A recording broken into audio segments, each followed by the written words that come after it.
Girl discovered something terrifying. Not far away was a wild dog. The girl backed away in fear. As the wild dog approached her, the girl panicked and called out to her father. However, when her father saw her, Ellie had already been cornered at the edge of a deep pit. He comforted his daughter and told her not to move. Then he made noise to try to scare the wild dog away, but the wild dog was not afraid. It continued to approach the girl. Ellie was about to fall into the pit. Her father picked up a rock and threw it at the wild dog. Unexpectedly, the girl was also frightened by this. Her father tried to pull Ollie back, but it was too late. Father and daughter fell into the deep pit. When Jack regained consciousness from his unconscious state, he saw his wife calling out to Ollie. Jack felt deeply guilty. He couldn't accept that his daughter had left him like this. He stood there, unsure of what to do. Suddenly, his wife grabbed Jack's head and tried to wake him from his despair. When he finally came to his senses, he realized that his daughter was not dead. Jack carried his daughter to the car. Then they went to the hospital. While Jack was waiting in line, he saw hospital staff handing over a box labeled with organs to transport personnel, as if conducting some kind of transaction. This made Jack uneasy, but at that moment, all he wanted was to save his daughter. Finally, it was their turn to register, but as they were establishing the file, the nurse's words made the couple tense. Would you like Perry listed for organ donation? No. Can I convince you to reconsider? Not now.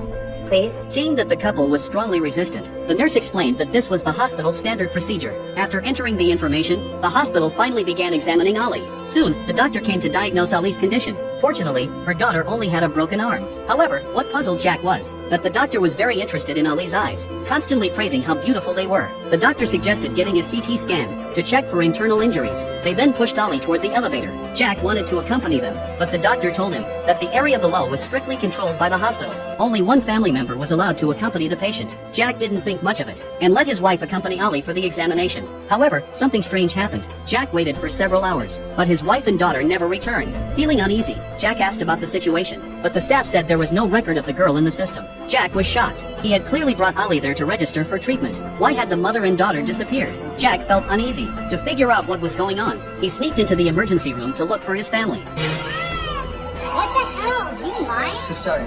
But his actions attracted the attention of security. The doctors, who heard the noise, also came over to check. After learning about Jack's situation, the attending physician said that he had the registration records for the entire day. However, he searched through the entire registration book. He couldn't find any registration information for Ollie. The situation became increasingly bizarre. At that moment, he noticed the nurse, who had led them to the hospital. The doctor asked her if she had seen Jack. The woman said she had indeed seen him, but only when Jack entered the hospital alone. She had even helped him bandage his wounds. Jack's expression changed instantly. Seeing that Jack was getting agitated, the nurse injected him with a sedative. Jack disrupted the hospital's order, and the security guards locked him in a room. Just as his consciousness was about to fade, he noticed adrenaline on the cabinet and injected it into his body. Jack immediately regained consciousness. To avoid being trapped by the others, he had no choice but to hide in the car. Looking at his wife's phone on the passenger seat, Jack felt confused. His whole family was in the hospital, so why didn't anyone believe him? Then he saw a police car. Jack approached it and forced it to stop, then told the police officer what had happened. The officer looked utterly astonished. In order to investigate the truth, they took Jack back to the hospital.